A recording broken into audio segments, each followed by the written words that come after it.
a human being granting, knowing or aware that he is conditioned deeply, profoundly, so that his whole being is that, can it ever free itself? And if it does, what is beyond? That's what we were coming to. Right.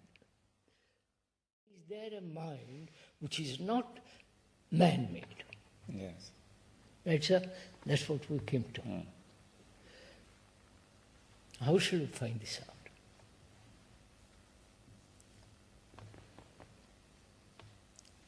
We all know the man-made mind, with its consciousness, with all its content, and so on and so on. Will we go through that? No. No. Well, we've done that already. Anyway. Already. It's the man-made mind. It is possible that it can free itself from its own man-made mechanical mind. Yes, I think there's this kind of a difficult thing to express there, which is that if this mind is totally man-made, totally conditioned, then how, in what sense can it get out of it? You see that, this is the kind of thing to say. If you said that it had at least the possibility of something beyond. Then it becomes a reward, a temptation, a thing to be... Well, I think the question is of being able to put this consistently or logically. There seems to be an inconsistency in saying that the mind is totally conditioned and yet it's going to get out, you see. I'm not saying it is inconsistent, but it may appear to be inconsistent, at least.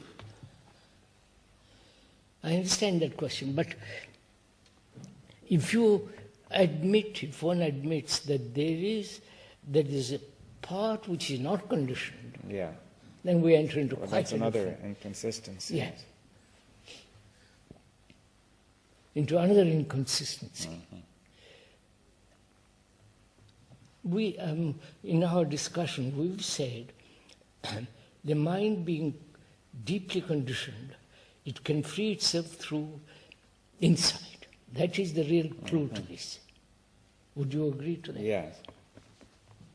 That insight we went into, what it is, the nature of it, and can that insight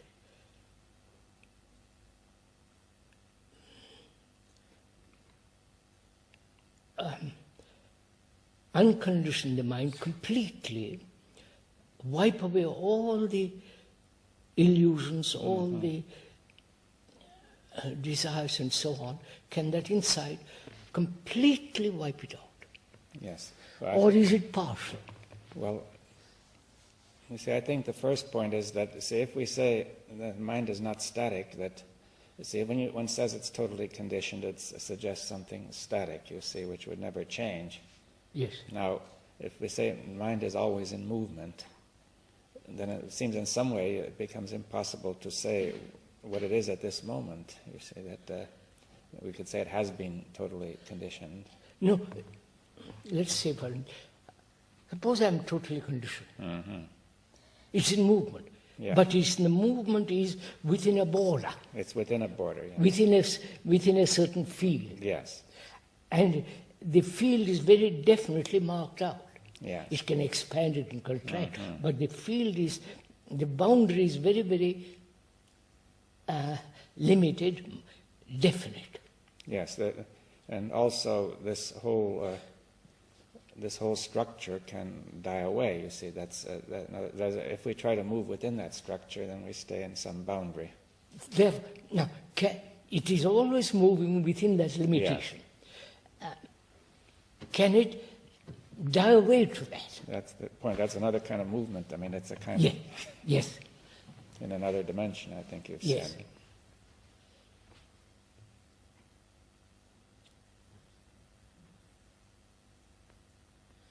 And we said it is possible through insight, which is Also a movement, totally Yeah. different kind of movement.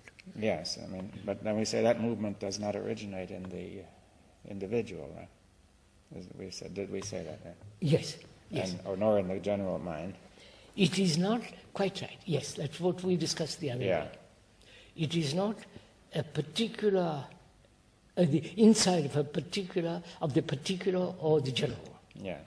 We are then stating something quite Yes, so it's- outrageous. yes, I think that, looking at that, it rather violates most of the sort of logic that people who have been using, that say either the particular and the general should cover everything, you see, in Yeah, terms of yes. ordinary logic.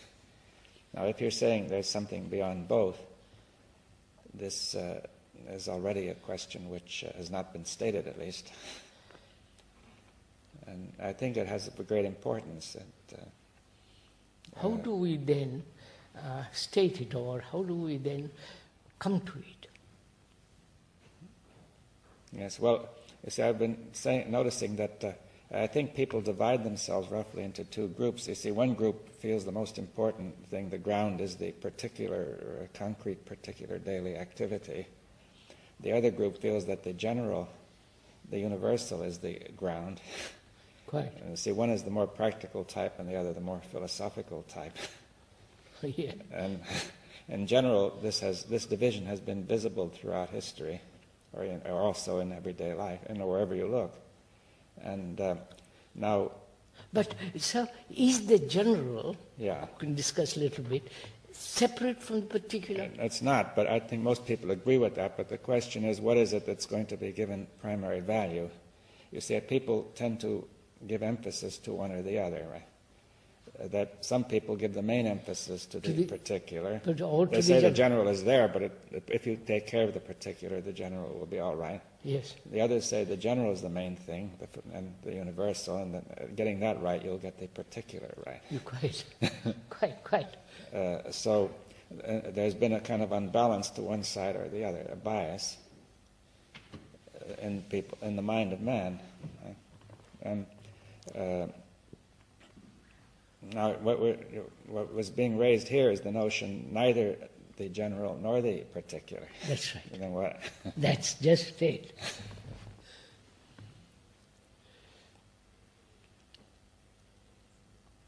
Can we discuss it or have a conversation about it logically, using your expertise, your scientific brain and all the rest of it? And there is this man who is not all that. So can't we have a conversation to find out if the general and the particular are the one, not divided at all? Well, also that there's to be no bias to one or the other. One or the other, quite. Not laying emphasis on one or the other. Then, if we don't do that, then what is? Yes. What is there? I don't know if I'm... Yes. Well, then what is? Then we have no easy way to talk about it. Yes, yes. But we did discuss, I think, in California, the ground. And the question was, we could say the particular mind, we said, dies to the general or universal mind or to the emptiness. And then saying that ultimately even the emptiness and the universal die into the ground. Yes, that's right. We discussed that. I think that's a kind of lead-in to see that... But would ordinary person who's fairly intelligent agree to all this, see all this? I'm not sure. Or we say what nonsense all this is? Well, if it were just thrown at him, he would reject it as nonsense. It would require a very careful presentation, and some people might see it, I think. I mean, but if you just say it to anybody... Of course. Say whoever heard of that. So where are we now? Wait. We are neither particular or the general. Yeah. That's a statement which hardly reasonably can be accepted. Well, it's reasonable in the sense that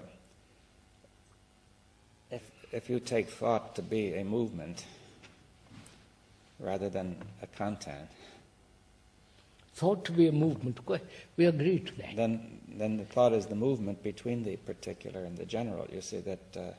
but the thought is the general, thought is the particular. But thought is also the movement. Yes. So in the movement it goes beyond being one or the other. That is, in moving... Does it? Well, it can. I mean, I said that ordinarily it does not, because ordinarily thought is caught in one side or the other. That's the whole point, isn't it? Yeah. Ordinarily, the general and particular is in the same area. Yeah. And either you fix on one or the other. Yeah, but it's in the same area. Yeah. In the same field. Now, and thought is the movement between the two. Yes. Or thought has created both. Yes, and it has created both and moves between them. Between and around it. Around and in that area. Yes, in that area. Now,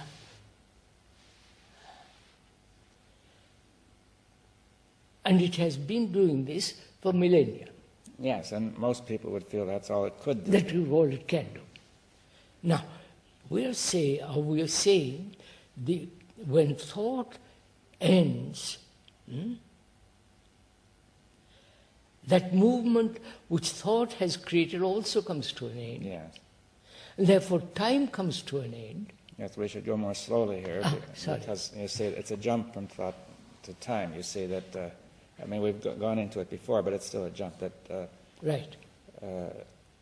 Because first, let's see, thought has created the general and the particular, and thought is a movement that connects the two.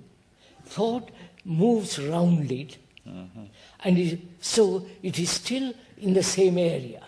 Yes, and doing that it has created time, which is part of the general and the particular. You see, time is a particular time and also a general time, all time, forever. And it sees this particular time in the whole of time, you see. Yes, but you see, thought is time. Well, that's another question. You see that they were saying that thought is about, we were discussing that thought has a content which is about time. And besides that, we said that thought is a movement which is time, that it goes, it can be said to be moving from the past into the future, right? But thought is based on time. Thought is the outcome of time. Yes, but then does that mean that time exists beyond thought? You see, if you say thought is based on time, then time is more fundamental than thought. Is that what you want to say? Yes. Yes, so we should go into that. You see, you could say that time is something which was there before thought, or would you put that? Or at least it's at the origin of thought. Time was there when there is the accumulation of knowledge.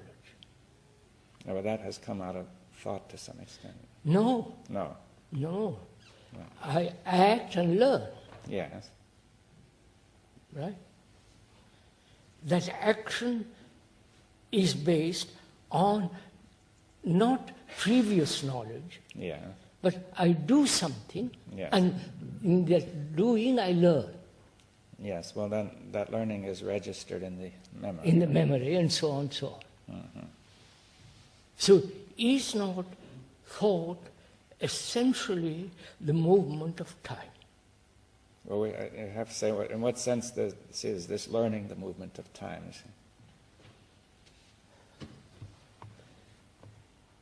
You can say when we learn, it is registered, right? And then that same learning operates in the next experience, what you have learned. Yes. The past is always moving to the present. Yes, all the mixing, fusing with the present. Yes. And the two together are again registered, and it's the next experience, right? So are we saying time is different from thought, or time is thought? Yes, well, this movement of learning and the response of memory into experience and then re-registering, we say that is time, and that is also thought, is that? Yes, and that's all. That is thought. Yes. Is there a time apart from thought?